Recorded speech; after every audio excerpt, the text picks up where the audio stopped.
एक बार एक आलसी व्यक्ति एक ऋषि के पास जाता है और उन्हें कहता है कि हे ऋषिभर, मैं आलस से बहुत परेशान हूँ। यह आलस की बीमारी दिन ब दिन मेरे ऊपर हावी होती जा रही है, लेकिन मैं कुछ भी नहीं कर पा रहा हूँ।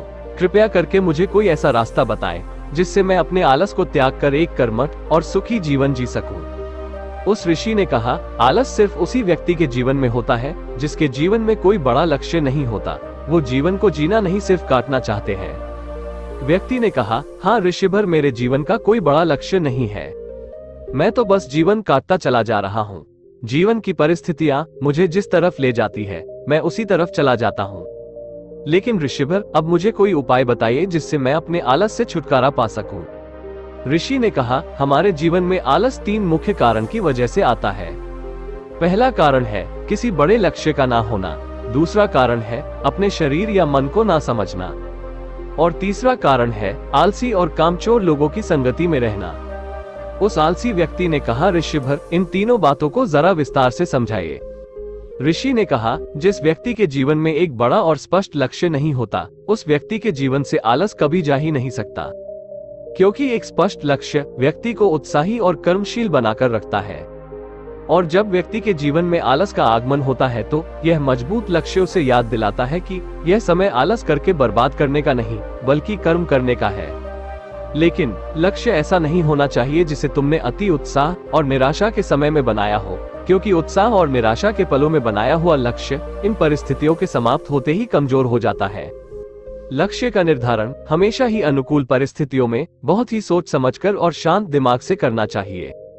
वो लक्ष्य तुम्हारी भावना और दिल से जुड़ा होना चाहिए। साथ ही उस लक्ष्य के बनाने के पीछे का एक बहुत ही मजबूत कारण भी होना चाहिए कि आखिर तुम उस काम को क्यों करना चाहते हो, क्योंकि जब तुम अपने लक्ष्य से भटक रहे होगे तो उस लक्ष्य के पीछे का मजबूत कारण ही वो शक्ति होगी जो तुम्हें अपने लक्ष्य की तरफ वापस खींच लाएगी। अगर तुम्हारा लक्ष्य ऐसा है जिसके बारे में सोचकर ही तुम्हारे अंदर जोश और आंखों में आंसू आ जाते हैं, तो तुम्हें चिंता करने की जरूरत नहीं है, क्योंकि तुम्हारा लक्ष्य ही तुम्हारे आलस को खत्म कर देगा। ऋषि ने आगे कहा, कुछ ऐसे भी लोग होते हैं जिनके जीवन में लक्ष्य तो होता है लेकिन वो फिर भी आलस करते हैं। तो उनके जीवन में आलस का कारण है कि ऐसे लोग यह नहीं समझ पाते कि हमारा मन काम कैसे करता है। हमारा मन बहुत ही चालाक है और यह हमारे साथ हर समय खेल खेलता रहता है। यह मन कभी भी किसी काम का विरोध नहीं करता, यह तो उस काम को टालता है या फिर उस काम को करने में आने वाली कठिनाइयों को बढ़ा चढ़ाकर दिखाता है। जैसे कि अगर तुम इसको कहोगे कि पढ़ाई करनी है तो यह कहेगा कि थोड़ी देर आराम कर लेते हैं, उसके बाद पढ़ाई करेंगे।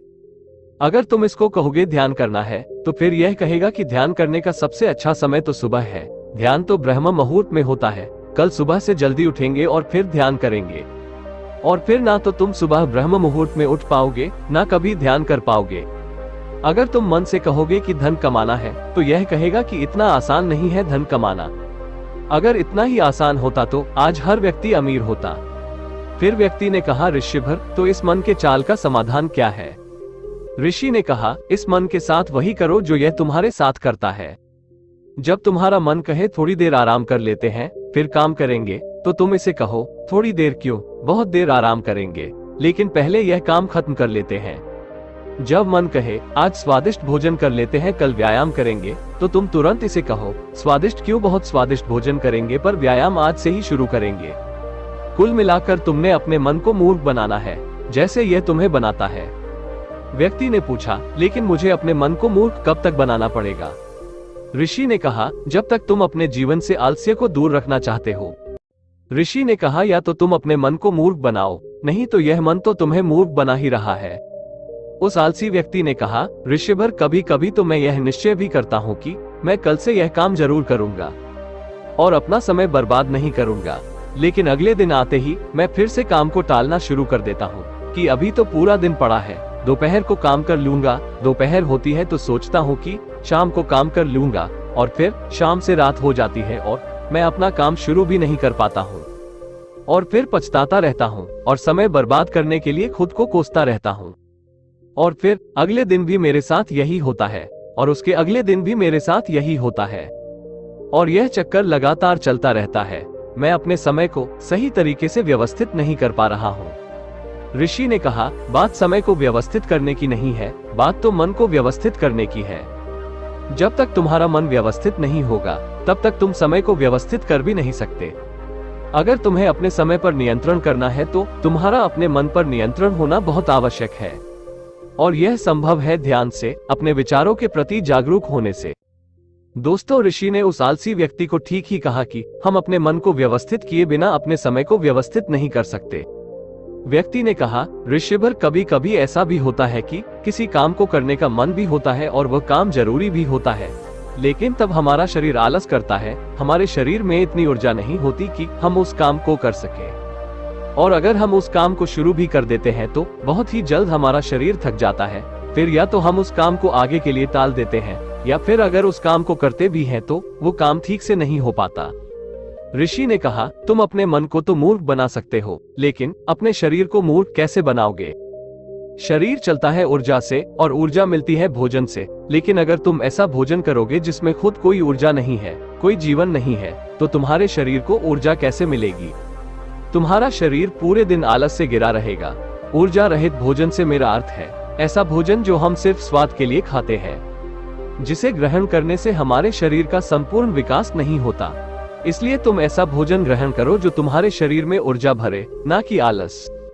व्यक्ति ने कहा, ऋषिवर, मैं यह तो समझ गया कि कैसा भोजन आलस पैदा करता है, लेकिन अब आप मुझे आलस के तीसरे कारण के बारे में बताइए कि बुरी संगत कैसे हमें आलसी बना सकती है। ऋषि ने कहा, किसी भी इंसान के जीवन में इस बात का सबसे ज्यादा असर पड़ता है कि वो किस तरह के लोगों के साथ अपना समय व्यतीत करता है, क्योंकि कोई भी इंसान अपने आसपास के लोगों से सबसे ज्यादा प्रभावित होता है।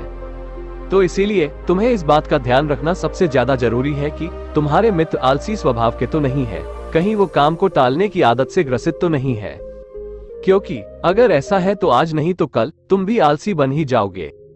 तुम भी काम को टालना सीख ही जाओगे, क्योंकि बुरी आदतें अच्छी आदतों की तुलना में ज्यादा तेजी से लोगों को अपनी तरफ आकर्षित करती हैं, और फिर लोग इन बुरी आदतों के गुलाम बन जाते हैं। इसलिए तुम्हें अपने आसपास के लोगों के आलसी स्वभाव के प्रति भी जागरूक रहना पड़ेगा, और ऐसे लोगों का साथ छोड़ना पड़ेगा जो स्वभाव से आलसी हैं। अगर आप आलसी लोगों की संगत करोगे तो आलसी बनोगे, और ऊर्जावान लोगों की संगत करोगे तो ऊर्जावान बनोगे, और यह निर्णय पूरी तरह से तुम्हारे हाथ में है। इसीलिए कर्मठ और ऊर्जावान लोगों के साथ दोस्ती बनाओ, और अगर तुम्हारे आसपास ऐसे लोग नहीं हैं तो अकेले रहने की आदत डालो। उस व्यक्ति ने कहा, ऋषिवर, मैं शुरुआत कहाँ से करूं? ऋषि ने कहा, शुरुआत करो एक स्पष्ट और मजबूत लक्ष्य को बनाने के साथ, जिसके बनाने के पीछे एक मजबूत कारण भी होना चाहिए।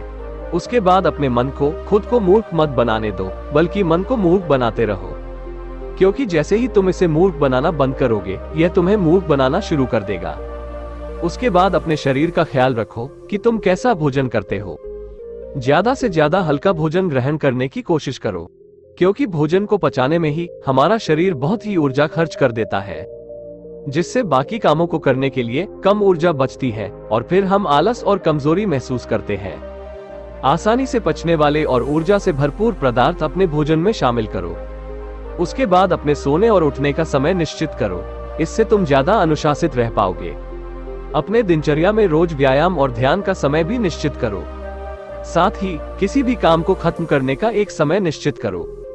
इससे तुम्हारा दिमाग उसी समय के बीच काम को पूरा करने के लिए खुद को प्रेरित करेगा, जिससे तुम किसी भी काम को समय पर खत्म कर पाओगे।